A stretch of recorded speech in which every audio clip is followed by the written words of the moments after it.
Mom.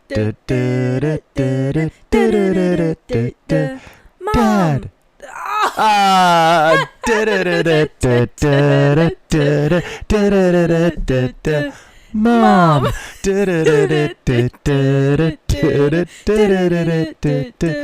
Juliet.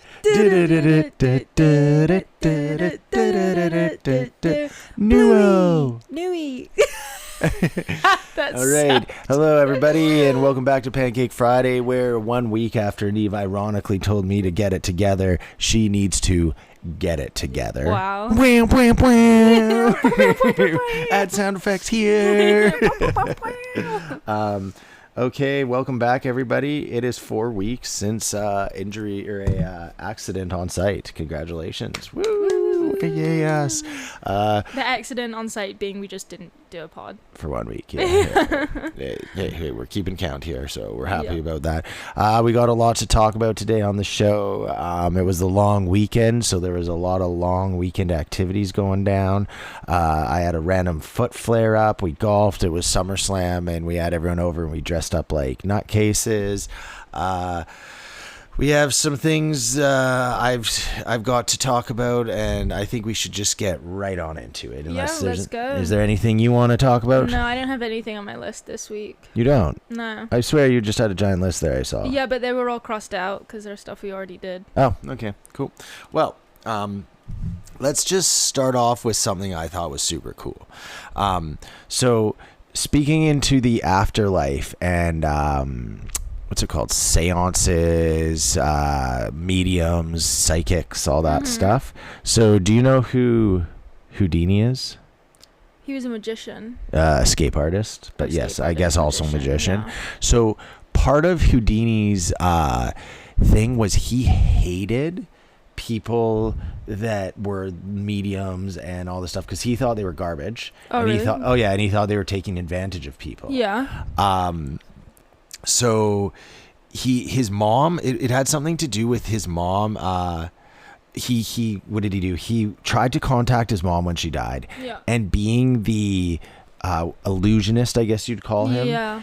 He noticed a lot of the things that this medium was doing to contact his mom were all just the like sleight of hand, like playing with people's mental states and stuff, and he didn't like it. So he like made it his life's mission to go and to debunk these people and see if it was true.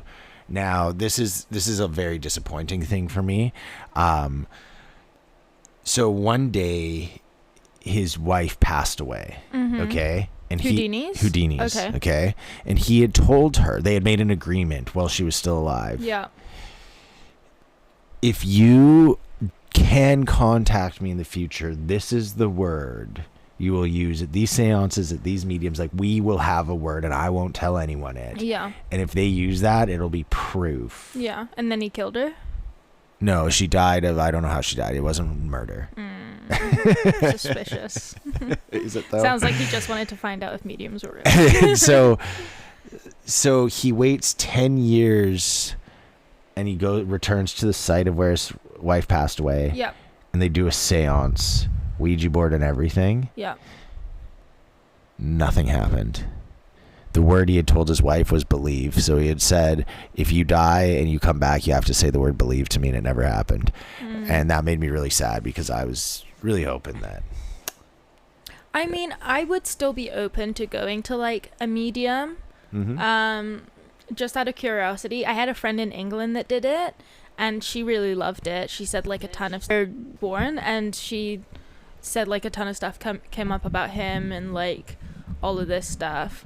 But I do think there are kind of like people that just say very vague stuff that may or may not be relevant to you and kind of like play when they see a reaction to you. Yeah, it'd be really interesting. Like, I wonder if you go to become a medium or like, I don't know, psychic or whatever, those things.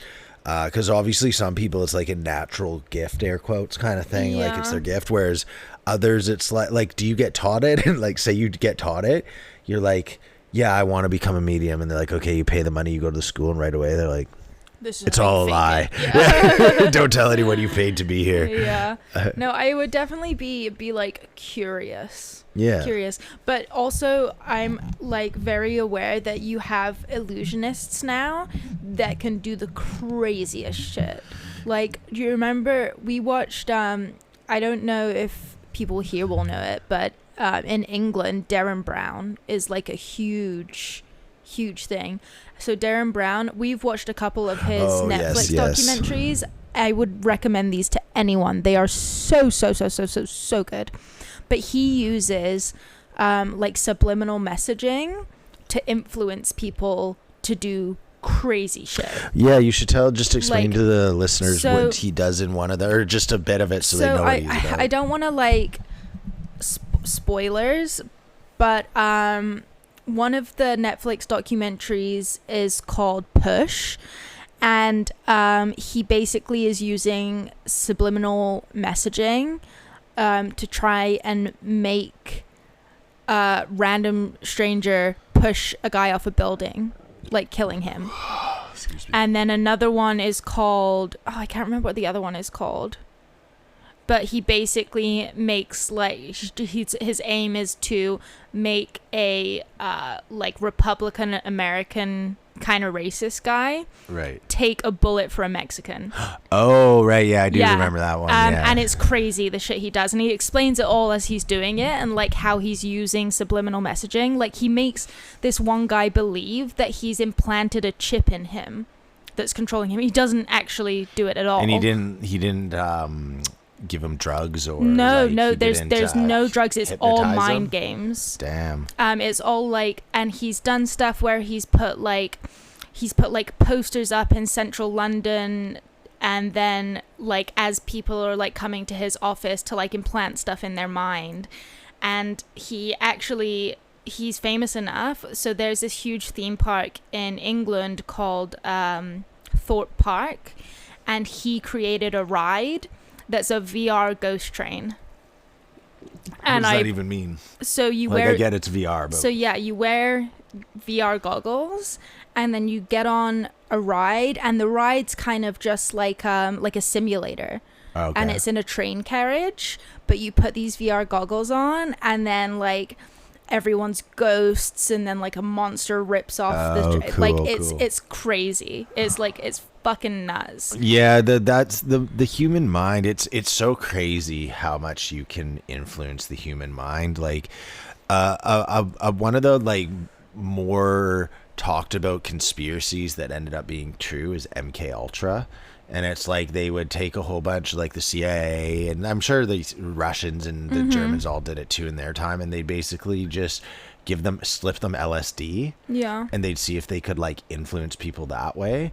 But and that's obviously a bit different because it's with drugs, but there's so many things like that where people like you can influence people. Even just the one thing that I've been really researching a lot of lately is just history. Like basically I'm trying to figure out like trace human history because my timeline's a little off, and I don't know exactly kind of where things place into history versus how like what just like the influence they have on now. Yeah. And I just so strongly think now that like everything you perceive is like so influenced by like when I say like the government and media and stuff, I don't even mean it in that way of they're like, we're going to control your mind. It's just like if they put things out there, you'll make you think a certain way. Like it's just natural. It doesn't have to be this like group of people trying to control your minds. It just naturally happens with everything we do. Yeah, definitely. And it very much so as well how Darren Brown does it. He like gets a large like control group of people, and he picks like the most susceptible people as well. And there's a ton of susceptible people now that will like believe anything they kind of see or whatever. You see something on a billboard and you're like, oh, it must be true because it's on a billboard, you know. You see something on the internet, it's the same thing. But yeah, I think it's actually a lot easier than you think to influence somebody's decisions. And I do too. It's just I don't know, it's just weird that it actually is psychology is such a trippy thing. Like we don't know anything. I know obviously like psychologists do, and there's a lot of smart people do, but Yeah. like I don't think the average lay person even has a inclination of inclination of like how intense the brain is influenced and stuff like that. Yeah. Like myself included, obviously. I'm a big brain believer guy. in like nature versus nurture. Mm-hmm. Like how you're raised has a big part of it, but also like the surroundings that you put yourself into and like situational stuff really affects you too. Yeah, I mean that's always an interesting question. Like on this topic, I wasn't planning on this, but I just thought of it as we were talking. Do you believe in free will? That's funny. I was actually thinking about this a lot today. Yeah, were you? Yes, I do. Because I think if we like determinism is basically what you're kind of referencing, I'm assuming. Mm-hmm. I think determinism. Everything's like predetermined. Yeah. Yeah. No, I believe in free will because I think that the universe is like the universe itself. I think the universe might be a living organism that's constantly expanding and trying to like produce more life. I think that might be, and the problem is we have such a narrow like view of what life is. So we're like, well, we're all the like. Did you know crystals are living entities? Yes. So like that, for example, like that's like just a perfect example of like the universe is so sporadically different. And I think that it's basically like the essence of the universe is to kind of like create things that can create more things, like it stacks in complexity as it expands. And to do that and have a diverse like expansion of creation, I think you have to have free will, because if everything was predetermined, then everything would at a certain point just kind of stack up and be the same over and over and over again, because like you don't have free will, so there'd be an order that it'd have to take. Whereas the sporadicness of like everything we imagine and write about eventually happens in the future. Maybe not exactly to the extreme of it, but like, for example, you think of like the floating cities and people talking on screens, and then all of a sudden TVs came up and phones and blah, blah, blah. So it's almost like if we as like humans imagine something, it's possible for it to be created. And I don't think that can come in if everything's predetermined. So my theory on it is I understand what you're saying. I get where you're coming from. But in terms of humans, like just talking about the human race now, and this idea of nature versus nurture, if you imagine that the human brain is a computer, because that's exactly what it is. Oh, me computer for sure. Yeah.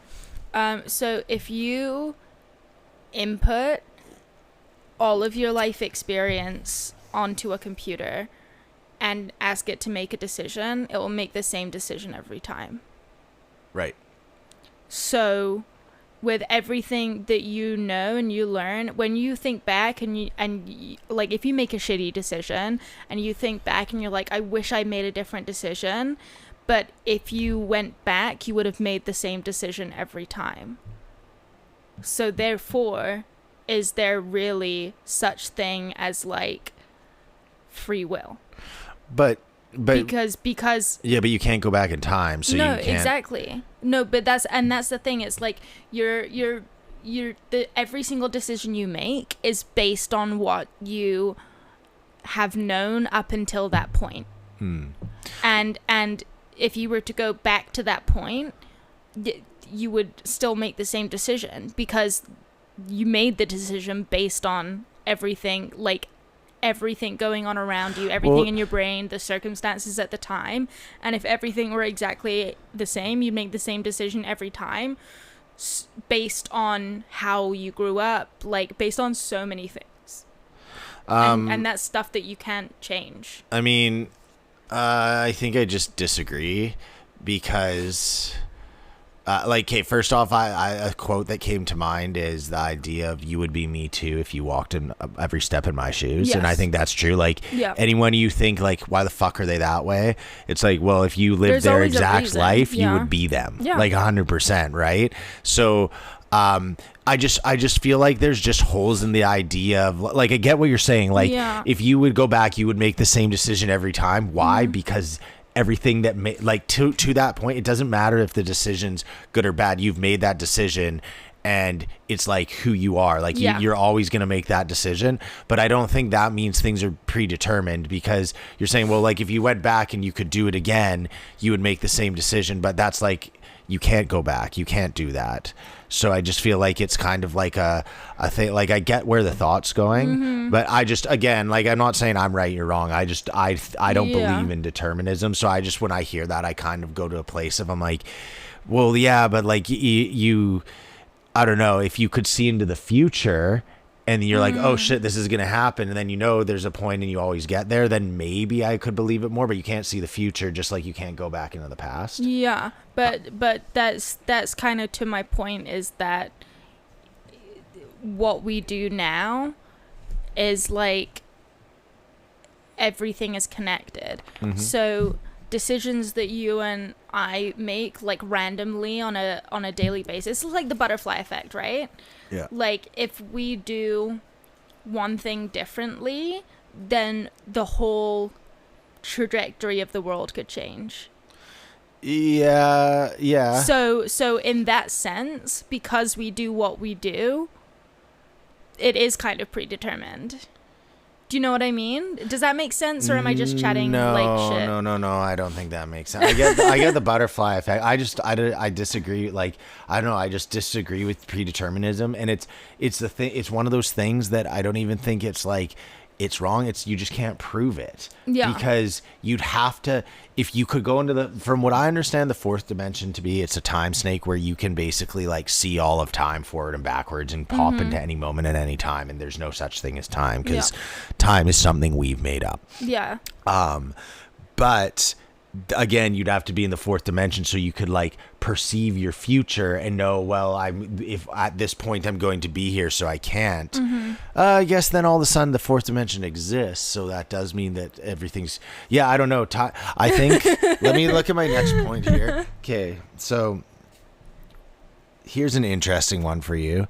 Do you know when the first mechanical clock was made? This has something to kind of do with all this stuff randomly. Mechanical clock. I'm guessing somewhere in like the 1700s. You're not wrong, because the first mechanical clock was in the 17 to 1800s, but we're talking like that's what you'd expect of a mechanical clock with all the cogs. Yeah, that's what I was thinking. Which is fair. I think I would have gone there too. I wouldn't have guessed that time. I honestly had no clue. But the first mechanical clock was made in China by a Buddhist monk in 725 AD. Okay. What? Now, it used water as its measurement to keep everything turning. So it wasn't like the mechanical clocks we're thinking of, where it has like these, like, I guess batteries are built in, like, well, I don't know how it all works now, but like this is all water powered, but it was a clock.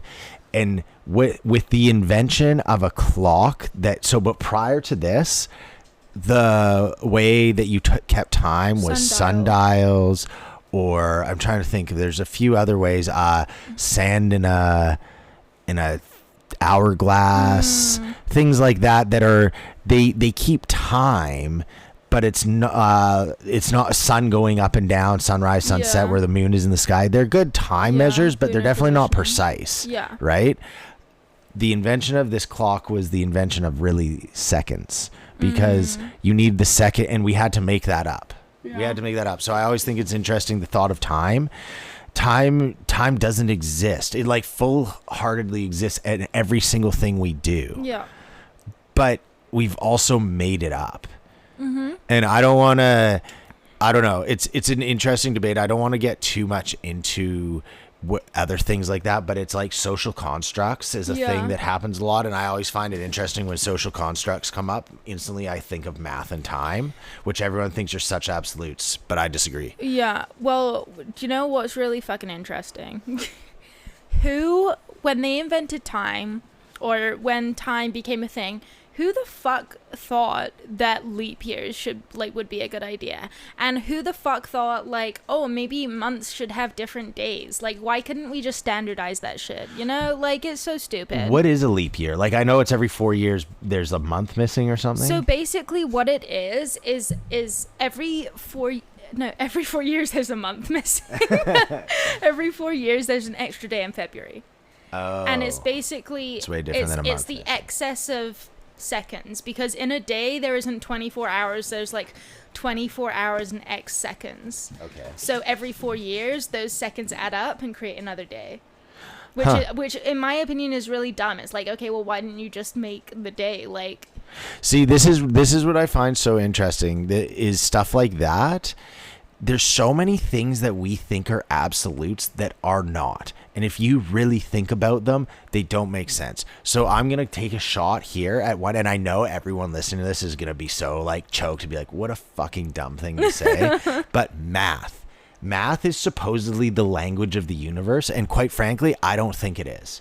And I don't have this crazy backing of like, oh, well, this one equation, blah, blah, blah. But it just comes back to everything that math does supposedly explains everything in the universe with, like, it's like the universal language. Everywhere you go, you can relate to it. But there's a lot of math that isn't absolutes. Like there's equations that have, I can't remember, I was listening to this mathematician talk about it, but he was explaining there's like equations that calculate, they acknowledge the facts that like certain numbers don't go into certain things, but because of that, there's this equation you can do to do it. Mm-hmm. And just, I don't know, it's just, again, like, what's a number? Like 1, 2, 3, 4, 5, 6. Like, we have these things, but you can't. Yeah. But again, we've made them up. Yeah, I know. But if you start thinking into it like too deeply, you're like, it becomes like nihilism. Like nothing means anything because it's all just stuff we've made up. Well, I agree. That's one thing that I hate about whenever people start talking about social constructs. Mm-hmm. Is I'm like, you're right. Like, you are right. Yeah. But our society has got to where it is by having these laws, I would call them at this point. Yeah. And social laws, for sure. Social laws, or like laws of what it means to live in our perceptive reality. Yeah. Let's call it that. Maybe math doesn't exist, but we live in a reality where everything we perceive can be quantified by math. Yeah. So that leads into something really interesting that I've thought of lately. The 7 deadly sins. We were talking about this yesterday. We were talking about this, yeah. So I've noticed lately, like, everything, as I'm sure most people have, like, a lot of the world's just going crazy. There's all this, like, dramatic stuff going on. Nuts. And I wonder if the 7 deadly sins are truly a thing, like the guidelines for life. But the problem is everyone equates them too much to religion. Mm-hmm. So when you speak of don't be a glutton, everyone's like, oh, like religion, or at least my whole upbringing, like everyone I know from growing up, we were all just Catholics, right? So at least everyone around me, we had this like, or at least I did this perception of what the 7 deadly sins were, and I attached them to religion. Yeah. And although the religion talks about the 7 deadly sins, I wonder if they have nothing to do with religion and the lack of people willing to like abide by the rules of don't do that has changed our world. Well, I think yes. I think there has definitely been like a very real flip in that, because when I was growing up, I didn't grow up in a religious household. I read the Bible when I was a kid. I had like a kids Bible stories book and everything. My dad was raised Christian, but my heritage is Jewish. You know this. But I never grew up in like a religion based household. I think we used to go to church, and then kind of after, I believed in God, and then when I got diagnosed with Crohn's disease at a super young age, I like quotation marks lost faith.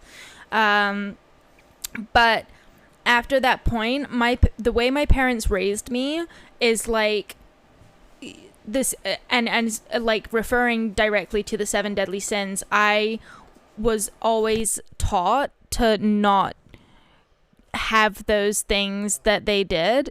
Like I was taught to never be wasteful with my food. Like, don't, kind of like gorge yourself to the point of like gluttony. My parents had very good conversations with me about like envy, jealousy.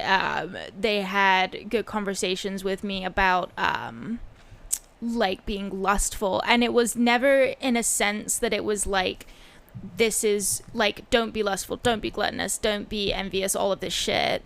But it was very like, looking back now, it's very apparent that those are the kind of like lessons that they were teaching me without it being religion based. And I think that's a very important thing to do. Like, raise those are also like in just important life lessons to have. But I agree with you in the sense that because we're not as a religious society as we were, I think some of those prefaces of how to behave have kind of like gone out the window. Yeah, I just wonder if we're abandoning something that's more like a moral high ground we should all take. Yeah. Because everyone's like, fuck religion and this stuff. Well, not everyone, but like a lot of people are like, oh, I don't believe that or whatever. But it's like I don't know. It's I guess loose morals sink ships. I don't know if that's a true saying, but it just kind of seems like that. And it was the reason I'm gonna like preface this thought. So to anyone listening, this might be a controversial thing, or it might upset you to say, but I don't think you should be taking Ozempic if you're on it. No. It's a diabetes meds, but what it does is unless you're taking it for diabetes. Yeah, if you have diabetes, that's fair. That's fair. But like, what's ended up happening is it's a fat loss pill. Okay, and like for those that don't know, diabetes type 2 is it's insulin exhaustion. So type 1 diabetes you're born with, and it's you don't produce insulin from your pancreas. Yeah. Type 2 diabetes is you're most of the time overweight, not a little, a lot. Yeah. You have very poor exercise and eating habits, so you have extremely high blood sugar, and your pancreas just stops producing insulin. Yeah. Okay. Now the way to have this change is lower your blood sugar, stop eating as much sugar, and start exercising. Okay. So it's like you can, it's very easily controlled. It's controlled. You can't reverse it, but once you have diabetes, it's you're not going to get rid of it, but you can control it. Yeah. Okay. So what they've done is they've created this miracle injection called Ozempic, and it lowers your blood sugar. But how does it lower your blood sugar? It curbs your appetite to the sum of how much you inject yourself with. So let's say you lose 20 pounds.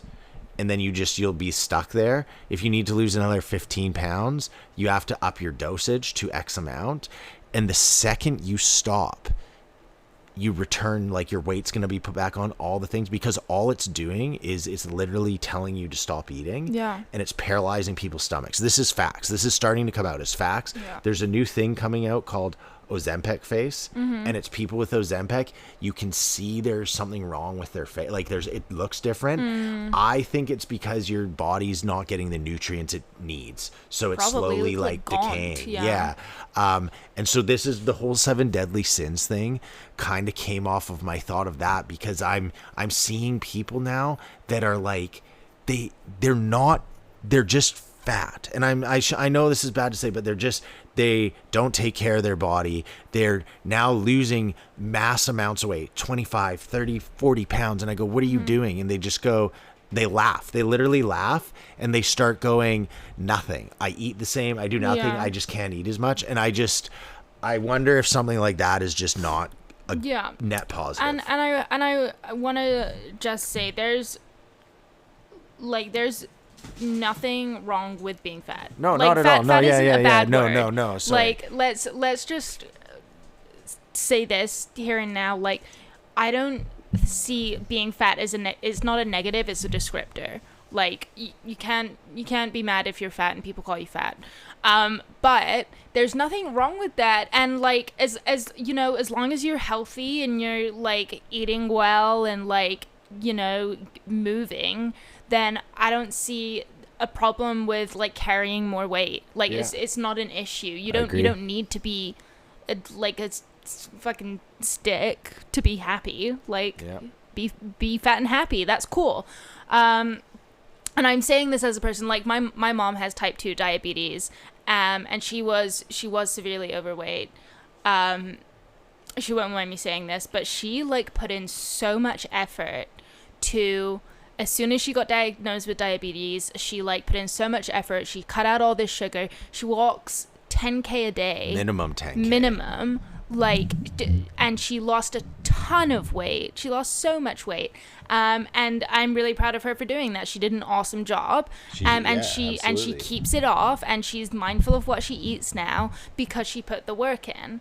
And then people want to come and like just kind of, I don't know. I feel like it's just a shortcut. I mean, we're living in a world of shortcuts right now. Yeah. Like, people just want a quick fix for everything without having to, like, really put the effort into anything. 100%. Yeah. And I mean, shout out to Julie. She's done it the right way. Like, yeah, I don't want to, there's no hate towards anyone of any weight at all, period. It's just, It's just, there is realities of like, if you have too much weight on you, things are harder. Not even things of like, oh, your heart. Just like, for example, I've put on 15 pounds this summer, and I noticed walking up the stairs, it's not that it's hard for me. And just so people know, I'm not like eating a ton. I'm purposely trying to gain weight. So it's just like, when your mass is more, it's harder to do things. And that's just facts. And then to see your mom do it the way she did, she looks healthy. Yeah. Like, that's what you can say when you see your mom is she looks healthy. She's putting in all this work. And then you see these people. And the thing that's weird is with my job, I can tell these things. Yeah. These people don't look healthy. Like, you can just see it in their skin, in the way they're like carrying themselves. It doesn't look healthy. Anyhow, that was a little off tangent. But I felt like it really bothered me, because I just think the one thing that bothered me was the people that were talking about it. They were all laughing, and they were even making comments about people that were approaching them that weren't as like attractive as them and were overweight now. And I'm like, it's kind of ironic that you take a pill and now you're calling people fat. Yeah. And it wasn't, again, it wasn't a descriptor. It was like, they were like, oh, these fat people think they could get with me. And I'm like, whoa, that's crazy to say that. That's just so nuts. And honestly, so like that in itself is gluttonous. I think, like, to be like, oh, well, I'm super hot because I'm skinny now, and I can like eat what I want and do whatever, and I'll still be skinny because I'm taking this pill. But like, fuck those fat people trying to get with me. Like, that's what I mean. That's what it's inspired. That's literally the definition of gluttony. Yeah. Like, and you're just, I'm sorry, but if you're doing that, you're a shitty person.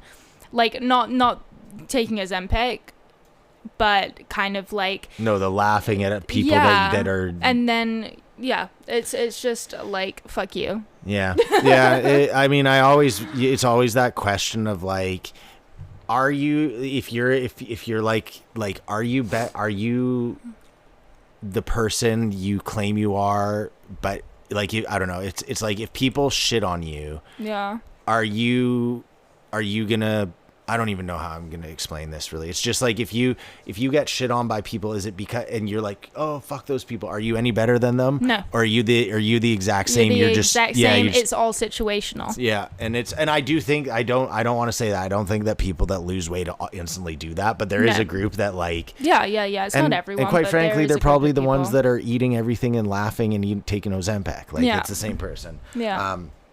Don't take it. I genuinely say it's not good for your health. It's really not. I think with time that'll come good. Yeah. I do really believe that. It's same thing with all these sucralose drinks that say they have zero sugar. With time, you're going to realize it's equally, if not worse, than sugar. Well, I think as well, like, people are just so willing to put like anything in their body right now. Like, I know that I've, spent enough time in hospital to know that every single medication comes with a price. You're not just like taking something that'll make you feel better. Like, there's a price with that, there's other side effects. And with something so new like Ozempic, it's like the freaking polio thing that happened with like all the pregnant chicks that were eating taking I can't remember. I think it was a polio vaccine. No, it wasn't a polio vaccine, but all the kids like came out deformed or whatever. Oh, Jesus. And the pregnant women. I don't know. Okay. So I wanna move on to something a bit different here. Okay. I have a beef to pick with anyone that is worried about our planet, climate change, and also spends their entire day, or that like it, not their entire day, in a week has a whack load of Amazon boxes coming in. I just feel like there's this weird thing that we're doing right now where people are trying to save the planet, which, don't get me wrong, I'm 100% for clean and green. Like I just, even if the planet wasn't in climate disaster mode, I'd still be like, we shouldn't be throwing shit in the ocean. I don't want to be breathing in nasty truck fumes everywhere. Like to me, it's not even a discussion of climate when you're talking about green. Like literally it is, of course, but like there's so many reasons outside of the climate crisis to like deal with it. But I just find it really hard. People are freaking out about all this stuff. We can't have microplastics or all these plastics and everything. Meanwhile, all you see everywhere, every single goddamn day, is boxes of Amazon shit. And all Amazon shit is cardboard and plastic. And I just find it so crazy and hypocritical. And again, we get all this Amazon stuff too. So I'm not sitting there being like, oh, we're better than this. I just think it's crazy. All these pushes for like saving the planet. Meanwhile, the entire planet's highly addicted to Steve Jobs' boxes. Yeah, well, I mean, Bezos or whatever. I get that, but at the same time, it's hard to take people seriously talking about the climate crisis when they're all meeting to talk about their climate crisis in their private jets. Yeah, well, yeah, of course, You know, yeah, like the uber rich, yeah. I don't care anymore. So it's like, yeah, I'll do my part. Like we do the recycling and like whatever. Like I'm not gonna go just like huck all my trash in the ocean. But at the same time, I'm very much like, what's the point in me being so like I need to be clean and need to be green when at the end of the day it's not the little person people that matter in that situation. I 100% agree. I've stuck by this for a long ass time now. The ability for us to save the planet was supposedly like 5 or 6 years ago. Yeah. And so I'm not against green. I just think that there's a lot you're doing identically the exact same things they've always done, but they're just yelling really loud about saving the planet. Yeah, dude, the planet's already dusted. I think long before the planet goes up in flames because of global warming, it'll go up in flames because of like nuclear war. I don't think the planet has any issues at all. The planet 100% will be fine. The only thing that's going to be an issue is our survivability on the planet. Unless we nuke it, in which case then things might change. Well, then maybe we'll grow gas mask faces and be superhuman. Could you be attracted to someone that had a gas mask for a face? Well, I like now, no, but as time changes, if that becomes like the new form of attractability, then who knows? Maybe people just like walk around naked wearing nothing but gas masks and the big PP people win. So people like me would dominate. Okay, so this is something I was listening to. I'm trying to think of who the content creators that were talking about this. It was my favorite podcast, Danny Jones. Check him out, everybody. He's a great pod. But he was talking to this guy, and he was talking about Hinduism and basically like history via India and stuff like that. It's a really good podcast. But they were talking about YouTube and where it started and where it is now. And then it expands into all social media. And they were saying when YouTube first came out, the entire thing with it was it was dumb. Like I would make a video being like, yo Neve, get a video of me closing the door and making it sound like a fart. right? Like there was no Yeah. rhyme or reason why people did things. Yeah. And it doesn't mean, when I say it was dumb, it doesn't mean people didn't do cool things. It was just literally whatever. It was blah. Yeah. Right?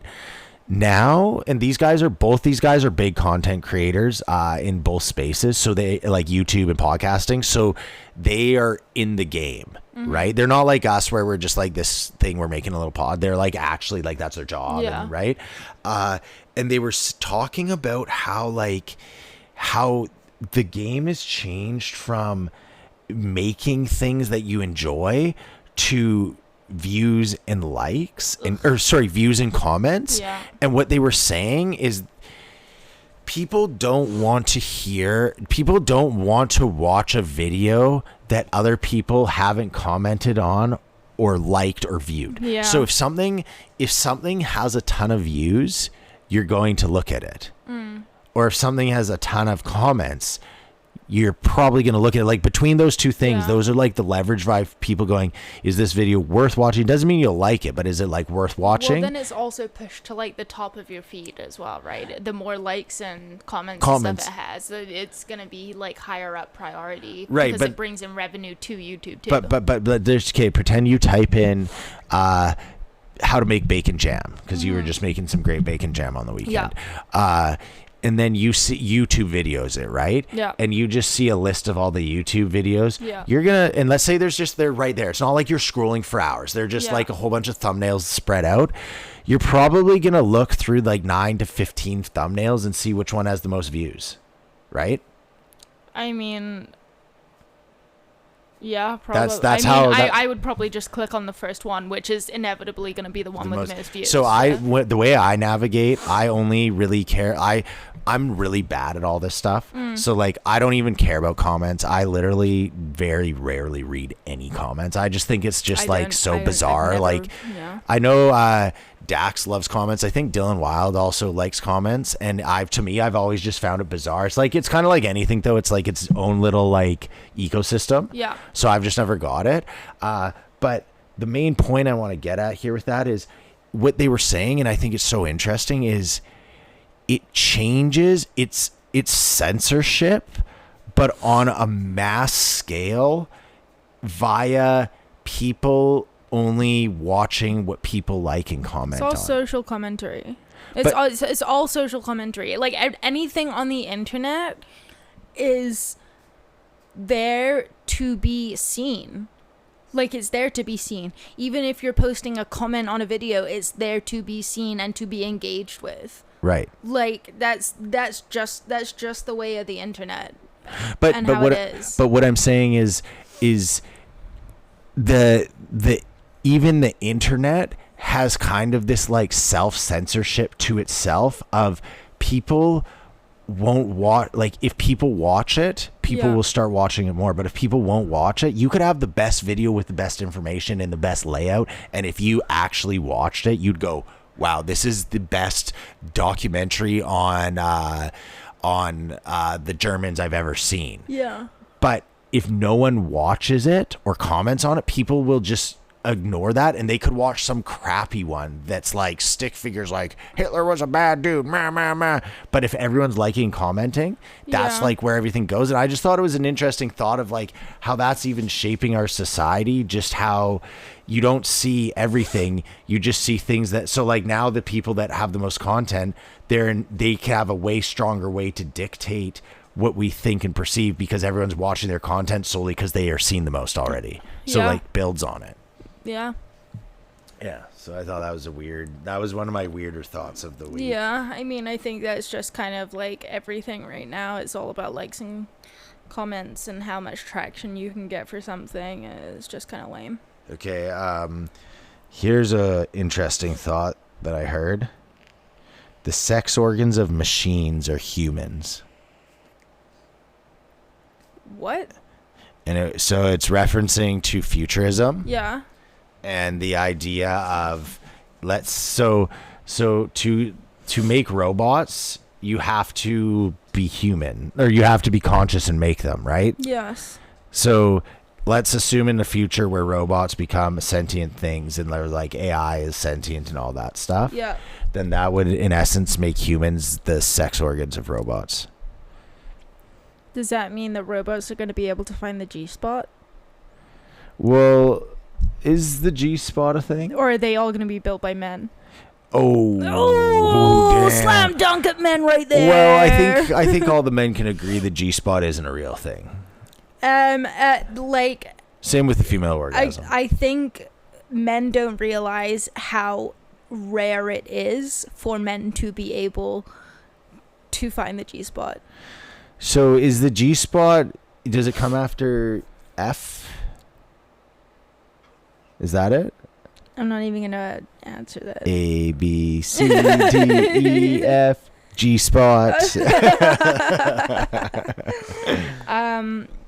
Yeah, it's really funny. Do you know what's really funny, actually?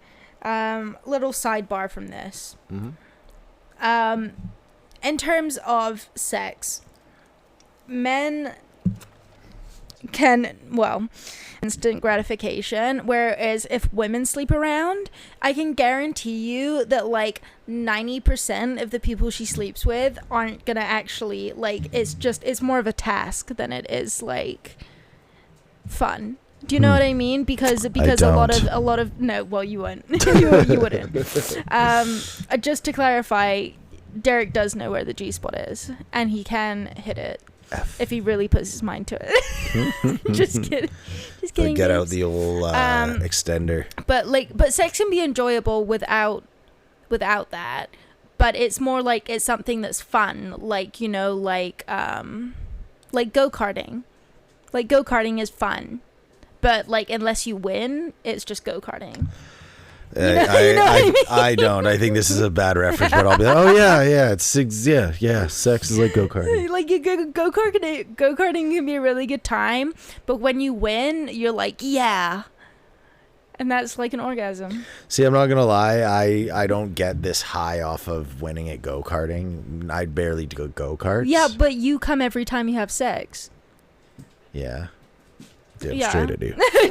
Damn straight I do. Every time, guarantee. But for women, when you're having sex with someone new, it's not a guarantee. So it's you're in it for the race, not for the win. I feel like this is one of those ones that all the women will be like, yeah, damn straight. Nuo, go away. It's a mirror. Our dog has issues with mirrors. Okay. And reflections. Let's see here. This is something that's been bothering me since yesterday. Oh God. What the fuck is up with giraffes? Just think of it. Go look at it. If you got a chance, go pull up a picture of a giraffe or a video of a giraffe and just look at it and be like, what the fuck is going on? And just think of evolution, the way evolution works. I don't know. The giraffe makes me doubt evolution. Well, it makes sense. Why? The giraffe spent millions and millions of years reaching as high as it could to stretch its neck so that it could eat leaves on higher branches. Yeah, the other animals can't eat. Surely, because they can't get there. Surely, over the millions of years that they tried to extend their neck by reaching up, they could have just not. I know. I just don't know what's up with giraffes. They bother me. Everything about them just. I like giraffes. I like them. I think they're really cute. They are. I don't know why they have the little hornies on their head though. Why are they so tall? I get why they're tall in terms of they can reach high things, but how do you get to that point? Well, it's the same reason elephants have trunks, right? So they can reach up, because Africa's a very sparsely vegetated country. And they're African, so they probably need to reach higher so they can get the vegetation on the trees, which isn't on the ground because all the ground's so the Sahara. If humans had a tree that was there is a tree. If there is a tree that the fruit on it just was just out of reach of us, so we just had to stretch our necks. We have arms. No, this is the question I'm asking for. This is a thought experiment. Okay. So we just have to stretch our necks. Yeah. You're telling me if you kept raising this apple, this theoretical apple that you just couldn't reach, over time, I'd give birth to Juliet, and her neck would. You'd give birth to Juliet. I would, okay. and her neck would slowly, like over time, we would pass down this trait of longer necks. I think our arms would be longer though. Then our theoretical of we're doing this with our necks, okay? Yeah, but in terms of evolution, if that was the situation we were in, then we would have like longer arms that reached all the way down to our feet, because it's about reaching sustainability rather than having a long neck. I'm gonna go back to what the fuck is up with giraffes. 1 second.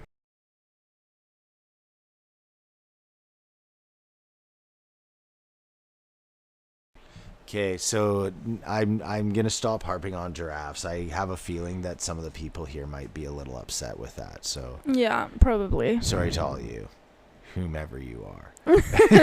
Giraffe lovers. We should make a slang for people that love giraffes, and it's gotta sound like a little bit derogatory, and I think it should be neckies. Neckies. Oh. Let's go with neckies. Let's go with neckies. Yeah.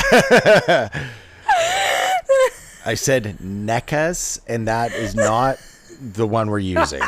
We're not using that one. It just. Derek's about to get canceled by the 5 people that listen to this. Damn it, Dylan, Joach, and I don't know who else. Me 5 times over. So just so the viewers know. I have my audience size, and I can see how many listens we get, and all of them are jacked up by 5 because I listen to about 5 different things for only a minute, because once you get a minute it counts as a view. So we don't have Derek's doing things for views. Well, we don't have very high numbers. Like, our viewership's pretty low to begin with, and then once if you saw the numbers, and then you know that 5 of them every time are mine, you'd be like, oh, they're even lower than I thought. You're bad.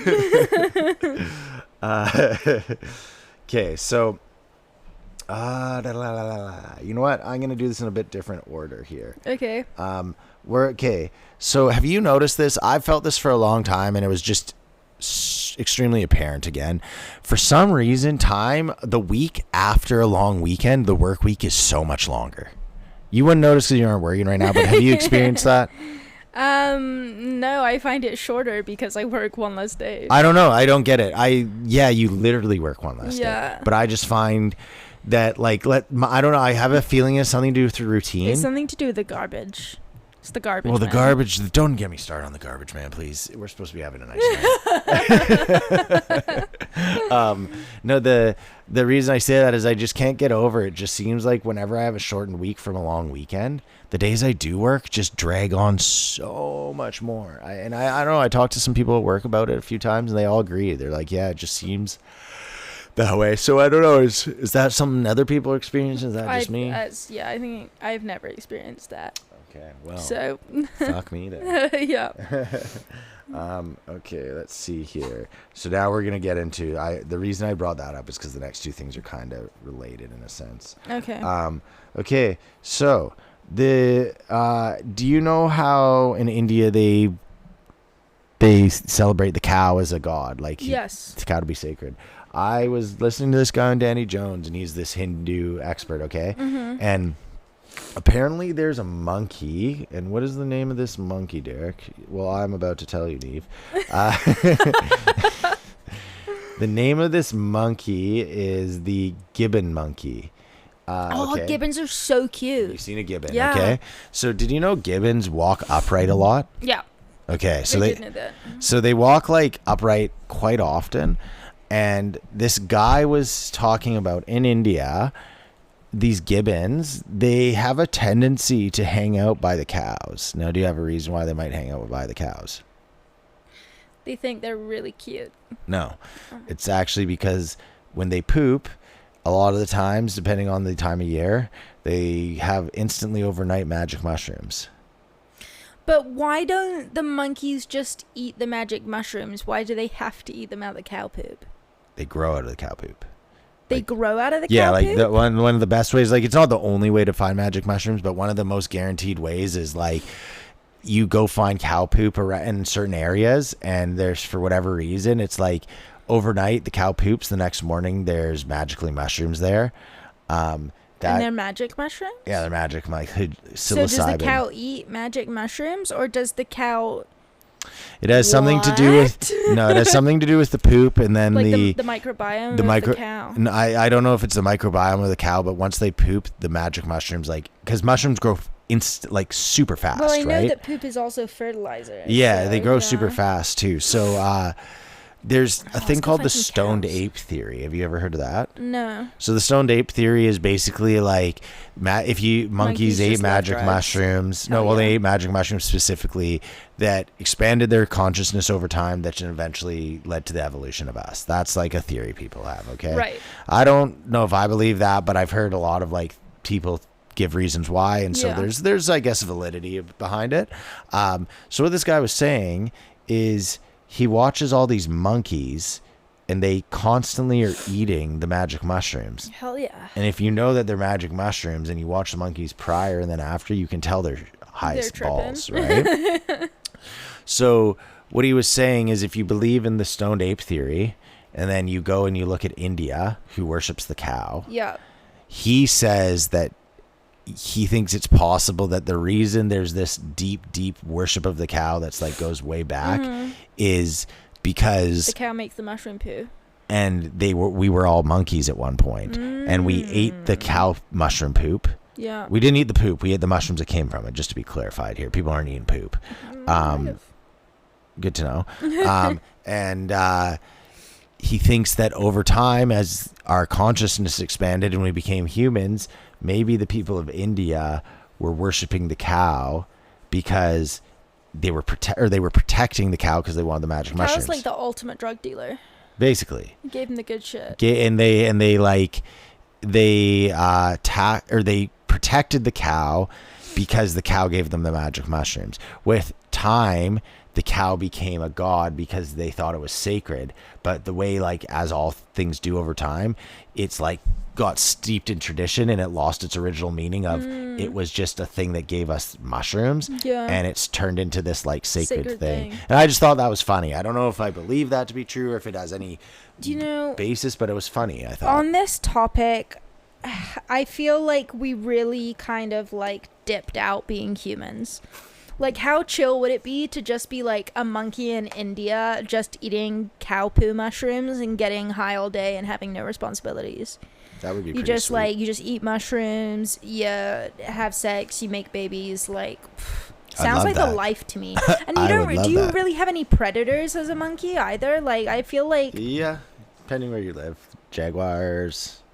But are they going for monkeys or? Oh yeah, monkeys eat other monkeys. Monkeys are fucking vicious. I love monkeys. You don't know anything about monkeys then. Well, actually, I'll have you know that when I was a child, I had a annual pass to Monkey World in the UK, and I would go see the monkeys all the time.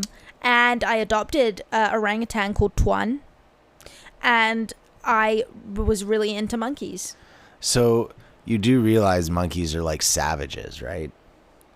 Yeah, but yeah, well, I think yeah. They're like I know chimpanzees have a tendency to eat people's faces. All monkeys are savages. They're little fucking... No, but they're so cute. So are bears. So are sharks. And and raccoons. Raccoons are not savage. I refuse to believe that. They're so cute. I want to pet raccoon. We should go pet one and see what happens. Okay. You pet it, or I'll have a giant stick. Do not pet it. But yeah, so it's just funny because between what that guy talked about, and then I also read another book, or listened to another book, listened to another book called sacred mushroom and spirituality, or Christianity, pardon. Yeah. And it basically referenced the idea of God being a trip, a mushroom trip.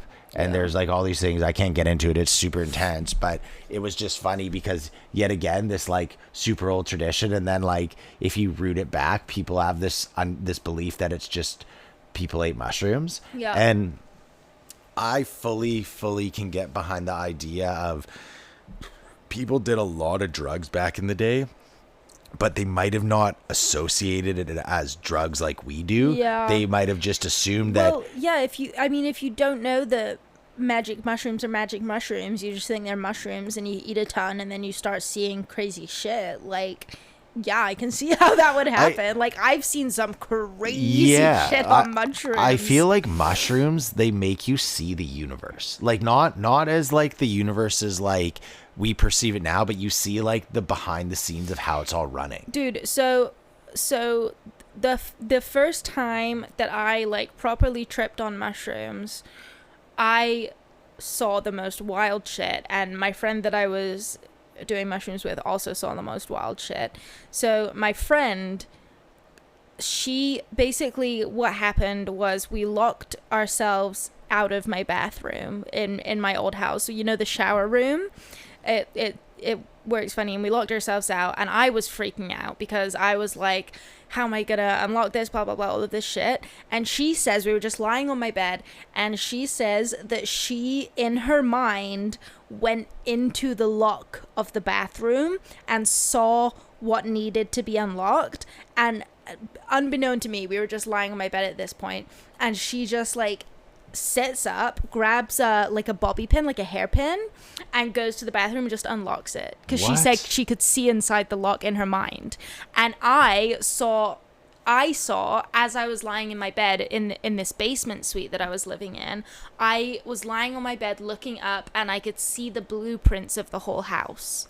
Like, that's some, like, I don't know if they're accurate, but that's some wild shit, you know? Like, you can see, you're literally looking at blueprints of the house as you're, like, looking up at it. I also saw a huge basketball player, like a giant, smoking a joint. You know, you see some wild shit. Yeah, I don't know.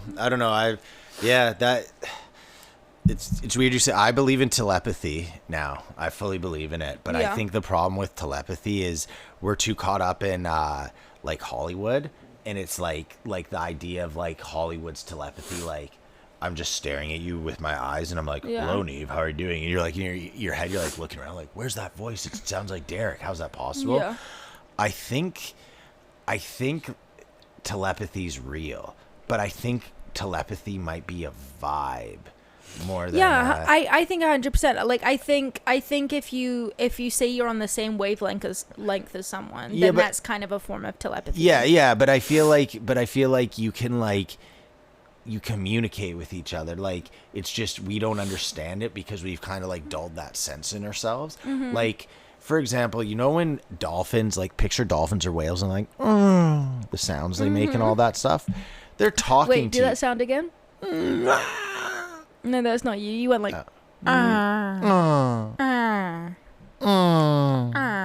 Okay, anyway, continue.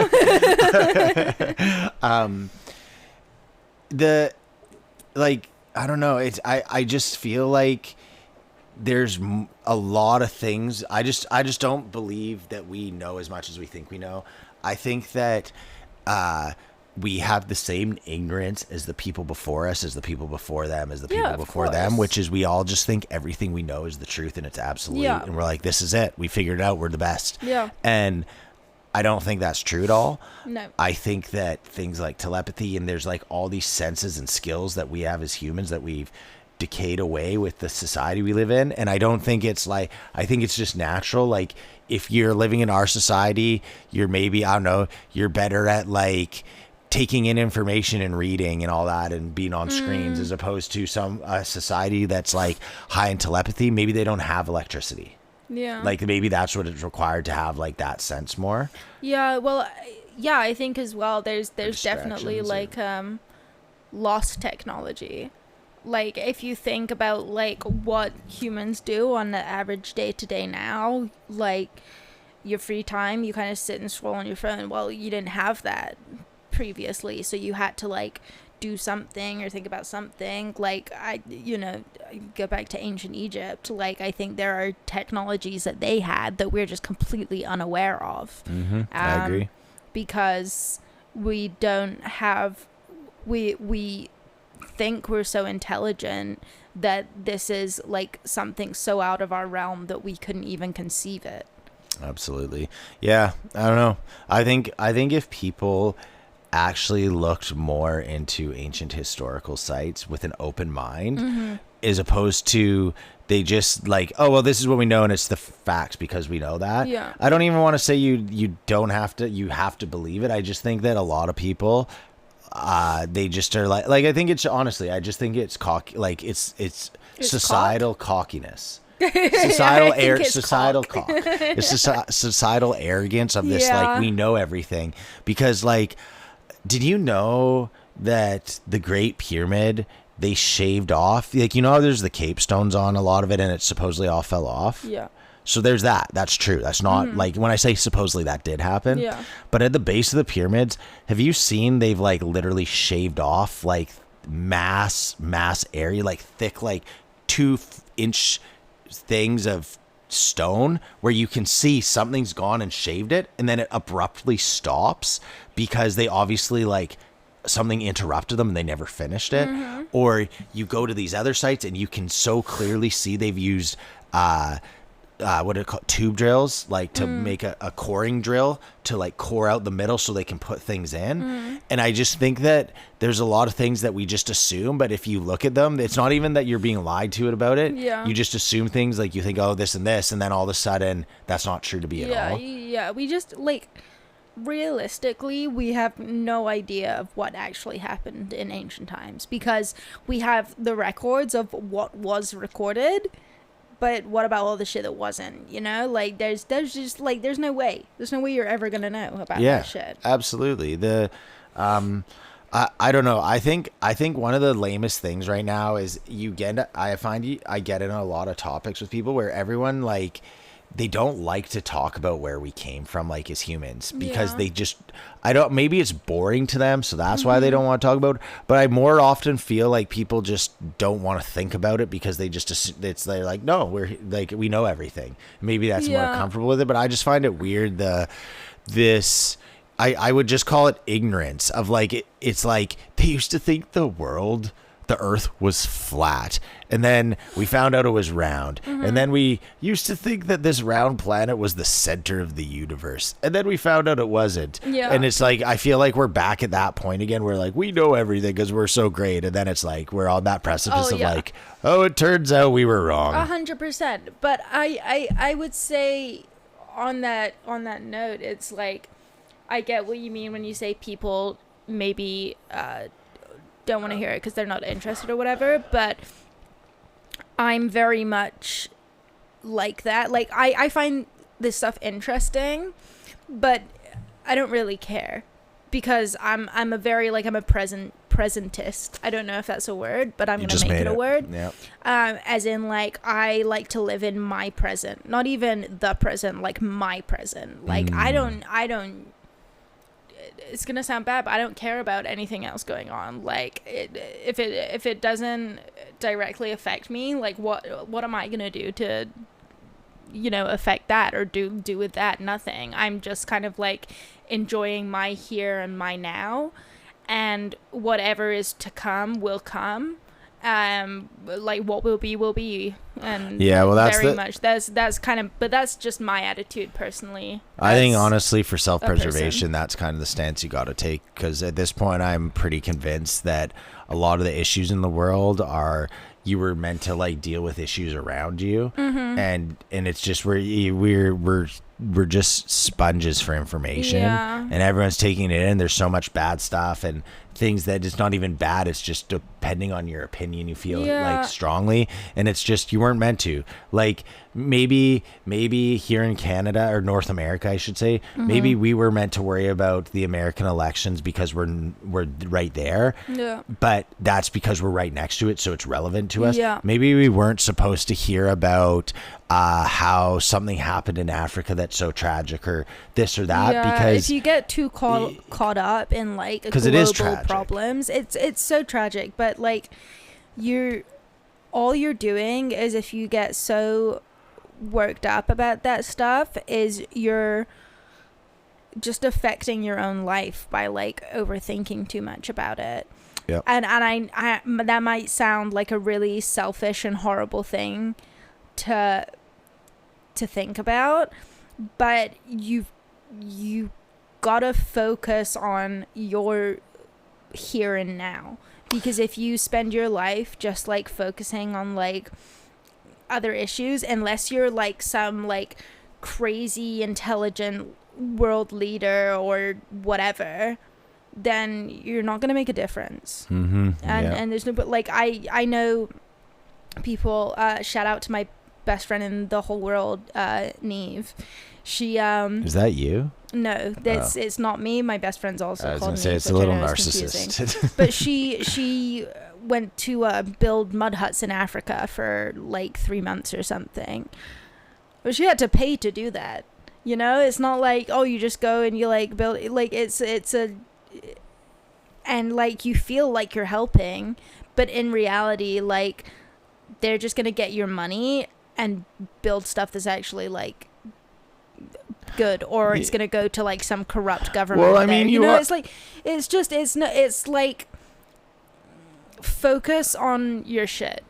Focus on your shit, mind your business. That's like my rules for life. I mean, I feel like though you should, like, I just think you have to try and affect your community. Like that's just like, I don't know, that's a big thing I always have been coming back to lately, is community, lack of communities, the fact that everyone's trying to change the world by talking about everything but their own community kind of thing. Yeah. And I'm trying to get back into that more.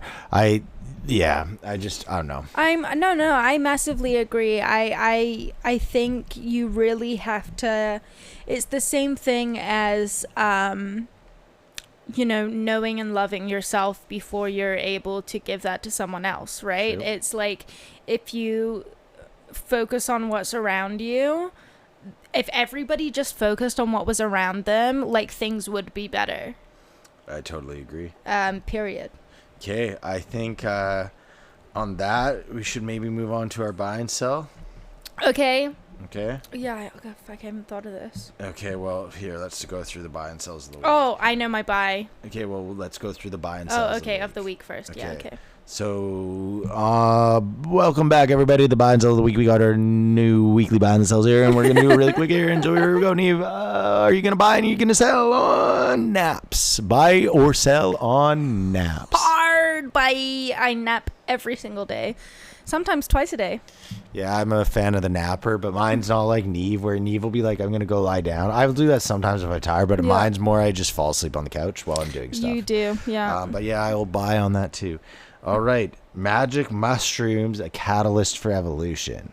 Are you a buy or sell on that one? I'd buy that. I'm a big fan of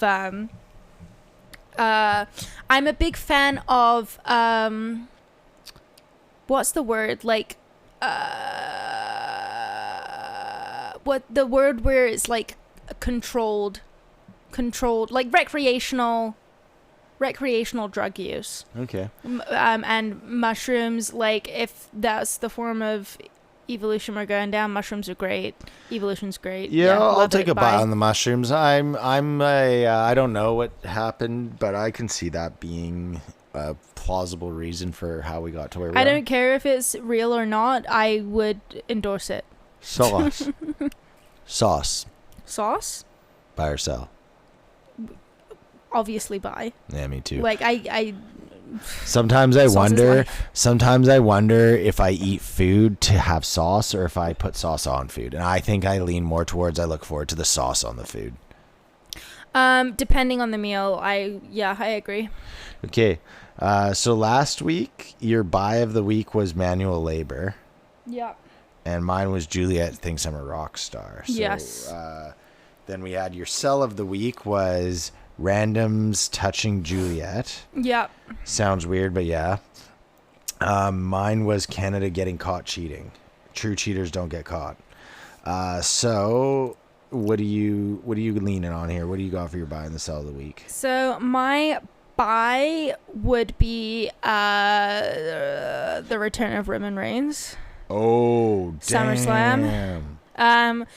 Derek and I are very big WWE fans, and there was like a pay-per-view event, SummerSlam, and Roman Reigns, one of the huge wrestlers, returned. That's super legit. And we were super amped. So yeah, that's a buy for me.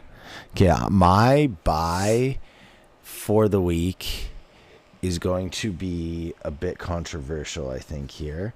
Okay. My sell of the week is going to be a bit controversial, but my buy as well. I'm buying on the idea of history is wrong. Our history is wrong. And what I mean by that is some of it's right, some of it's wrong, some of it's half true, some of it's half lies. But I think that every single thing is super influenced in... Wait, is that a buy or a sell? Because wouldn't that just be sell history? No. I'm buying on the fact that our history is wrong. Okay. I guess you could say it that way, but no. And I'm gonna leave it for next episode to do with the Nazis and methamphetamine to explain why this is my buy on history being wrong. Okay. I guess it's a double negative almost. But anyway, what's your sell of the week? I have to think of myself. Okay, well, this is going to be another controversial one. My sell of the week is math. I still lean on. I'm not a mathematician. I'm not sitting there saying math's wrong. I can't prove that, but I think that math we've made up. So I'm selling it because I don't think it's absolute. I'm selling math as the universal absolute that everyone claims it to be. Oh, I'll tell you what my sell is. The warning that comes up before you watch an old Disney movie. on Disney Plus, if you watch an old Disney movie, there's a warning that comes up now before the movie is aired saying how it's not PC. It's we know that these interpretations were wrong and we strive towards a better future, blah, blah, blah, all of that shit. And I'm watching it and I'm like, what could possibly be that racist or un-PC in a Disney movie? And some of them I've watched and I'm like, oh, that's probably what they're referring to. Yes. But some of them I watch and I'm like, what is going on here? Why is that so unacceptable? So I think that's kind of bullshit. Okay, that's a good one. That's better. I regret saying my bye, to be honest with you. I panicked a little. With math? No. Oh, with history? No, I stand by math. Fuck you, math. With history. What I meant to say was... Yeah, that would have been a sell. Yeah. In my opinion. Yeah, okay, well, I want to change my buy. Okay, what's your buy? Because my actual buy was this, and I just panicked and said that.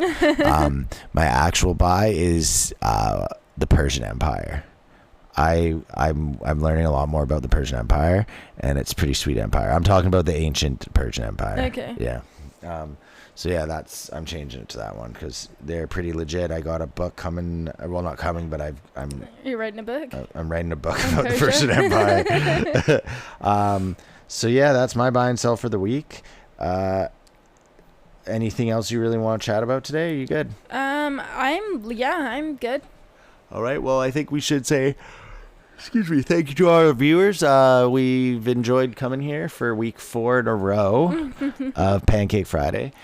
We promise next time we will nail the song. Maybe. We'll no try. Guarantees. Try our best. We hope you had a good time listening. We had a good time making this, and we'll talk to you later. Okay, bye.